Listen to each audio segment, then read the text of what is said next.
that's the end of Chapter 6. Chapter 7 is called Tsunami Zombie Trouble. I took my compass and protractor out of my pocket and used them to cut a hole in the net. I'm not sure what you're actually supposed to use them for, but they're pretty handy for poking holes and stuff. And I never thought I would be so grateful for math equipment. I freed Sammy and we both headed straight down to the computer room. Everyone was still and silent and totally zombified. Sammy ran up to her mom. "Swishy fishy mommy!" She tugged on her mom's skirt, but Mrs. Kumar did not move. Then from my walkie-talkie I heard some clicks. Short, short, long. Short, short, long. Short, short, short, short, long. It was Jingle Bells. "Pradeep, where are you?" I whispered, looking around the classroom. "Under here," Pradeep whispered back. Sammy and I ran to his desk and found him hiding underneath it. "We thought you'd been zombified," I said. Sammy crawled under the desk and hugged Pradeep. "Ah, not swishy fishy," she said. "I ducked under the desk when Mom came in," explained Pradeep, "so I missed whatever it was that did this to him. I swear I saw a close-up picture of Frankie's eyes on the screen before I jumped under the desk." "Sanjay and Mark figured out a way to turn Frankie's zombie stare into a computer virus," I told him. "They tested it on the computer class, and now they're going to zombify the whole school, and then the whole world." "Wow, they are thinking big." Pradeep paused.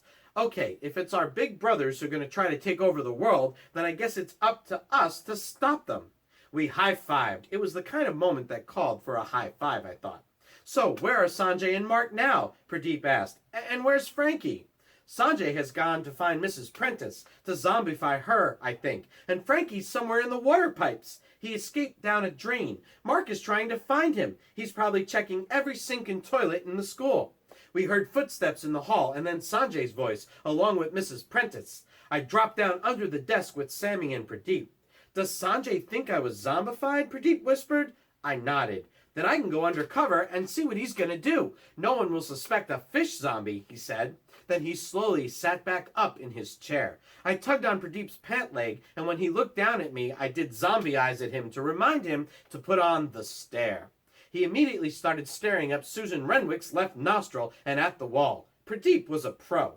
Sanjay, in his best innocent voice, said to Mrs. Prentice, "I'm not sure what happened. I think it was something on Mr. Swanson's computer that he was reading. Have a look." Sanjay turned the computer screen to face Mrs. Prentice and pushed a button on the keyboard. In a second, Mrs. Prentice was mumbling, "Swishy little fishy." "This is just too easy," Sanjay said, and did his sinister wheeze again. "Now, come with me, Mrs. Prentice, and all you lovely fishy zombies. We're going to the hall to make an announcement to the school."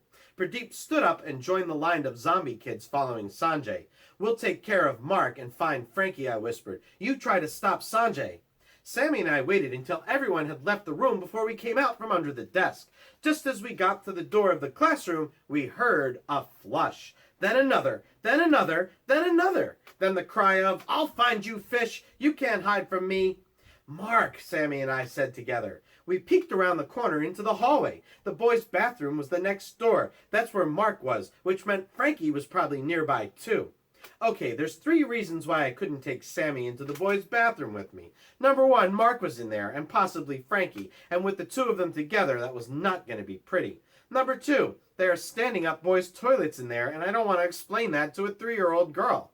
Number 3, the boys' bathroom is the one place in the school that a guy can feel totally sure that he's never ever going to see a girl. If I brought Sammy in, then I think I would be breaking the secret code of boyhood.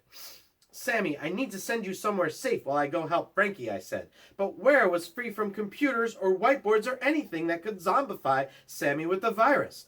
Then it came to me. Well, my stomach growled, which made me think I was hungry, which made me think of food, which made me think of lunch, which made me think of the cafeteria. Bingo! The one place in school with no screens of any kind. The one place Sammy would be safe. "Go and hide in the cafeteria, Sammy. I'll find you there. It's just down these stairs and around the corner." She didn't seem to want to go. "They have cookies down there," I added. Sammy skipped off down the stairs. "Shh," I whispered after her. "Shishy fishy," she echoed back up the stairwell. I snuck into the bathroom and hid behind the door. Mark was turning on all the taps one by one. Just as he got to the last sink and turned the tap, Frankie burst out of the pipe in a whoosh of water, flipped over the air, over Mark's head, then over one of the stalls and plopped into the toilet bowl. "Now I got you, fish," Mark said, and an evil scientist's creepy smile spread across his face. Mark ran to flush the toilet, but Frankie leapt to the next one just in time. You could see flashes of Frankie's green eyes and gold fins as he dived over the stalls, flushing every time. When he reached the last toilet, Frankie leapt back over the sinks again.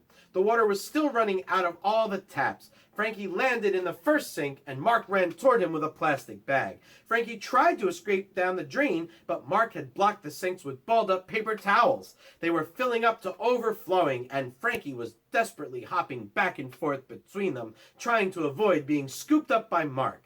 I had to save Frankie. And that is the end of chapters 5, 6, and 7. I'm going to stop there, boys and girls. Tomorrow I'm going to pick up with chapter 8, which is called Ninja Zombie Showdown. Leave me a comment on my Google Classroom page and tell me what you thought of it. And don't forget to check back tomorrow for the next 3 chapters.